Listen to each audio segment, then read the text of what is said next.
bijyanye mu mupira w'amaguru. Iyo wifuza kuba ikipe ikomeye, abakinnyi bawe batoze ko bagomba kubona ibintu baruhiye, bashyizemo imbaraga zabo zose. Ibyo nibamara kubimenyera, nibajya gukina n'abandi basanzwe bameze gutyo bafite competition, bizoroha. Amarushanwa mpuzamahanga zakorohera. Ibindi byose ugiye gukinira uzabijyamo umeze nk'uri gutambuka neza. Ibindi byabaye kuri Rayon Sport iheruka kugera mu matsinda. Niyo mpamvu rero navugaga ngo niba mwifuza kugira ikipe nziza, mukore ibyo ikipe nziza ikora.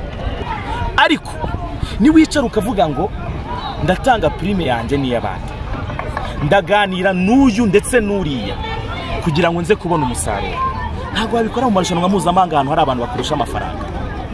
Mpamya ko amwe mu makipe meza dufite muri iki gihugu, iyi Rutsiro twaraye tubonye ku mugoroba, iri mu makipe meza ngewe yo mu ntara navuga dufite, iri mu makipe meza yo mu ntara dufite.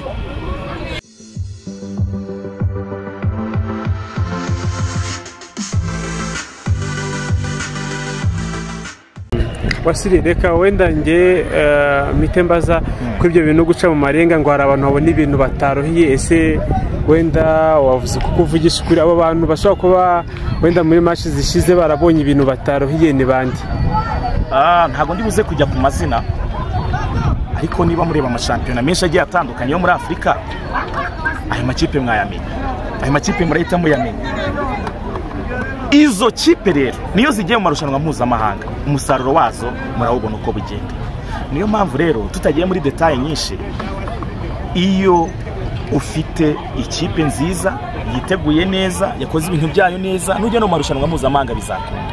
Ariko ni wicara ukavuga ngo ndatanga prime yanjye n'iy'abandi, ndaganira n'uyu ndetse n'uriya kugira ngo nze kubona umusaruro, ntabwo wabikora mu marushanwa mpuzamahanga ahantu hari abantu bakurusha amafaranga. Wasiri, ejo koci w'ikipe ya Rutsiro yatubwiye ko byamutunguye kuba abakinnyi be batarumviye inama yatanze, atanga urugero aho yabonaga abakinnyi be bari gutanga pase ku bakinnyi ba APR. Avuga ko amakosa yabaye ejo agaragaza ko ruhago y'u Rwanda cyangwa se football y'u Rwanda nta hantu iri kugana. Nk'umunyamakuru, nk'umusesenguzi, nk'umuntu nanone uvuga uti ikipe yanjye ihagaze neza, turanatsinze, wadukora comment kuri future ya football ugendeye kuri utwo dukosa nawe wagiye uvuga uti hari abantu babona ibintu batabivunikiye? Ntabwo mbivuga ibintu byinshi, ariko ndi mu murongo umwe nawe, ariko bibaye byiza ibintu bituri ku mutima ari nabyo bizajya bisohoka. Iteka ryose ndongera nsubiremo ijambo, ni interuro imwe yonyine. Umupira w'amaguru ni nk'izindi departement zose. Uko ujya kubaka etaje ugahera kuri fondasiyo, ni nako n'umupira w'amaguru ugenda. Wowe niba utagetinga ibintu binini, niba ugiye kubaka ikipe yawe, ihangana umwaka umwe, sibyo? Niyo yaba iya gatanu, wihangana umwaka wa kabiri, niyo yaba iya gatanu nanone, ariko ubuze ibintu uri murubaka. Mpamya ko amwe mu makipe meza dufite muri iki gihugu, iyi Rutsiro twaraye tubonye ku mugoroba, iri mu makipe meza ngewe yo mu ntara navuga dufite, iri mu makipe meza yo mu ntara dufite. Naho ubuyobozi bwayo bwo kujya kureba ngo niki cyabaye, nibasanga ari ukuri koko biraba ari iby'umupira. Ariko Rutsiro yahuye na Rayon Sport muri match ebyiri za Peace Cup, ndavuga Rutsiro nabonye match ya hano yarangiye nta nkuru, turimo turasufa, twatsinze ibitego 2-1.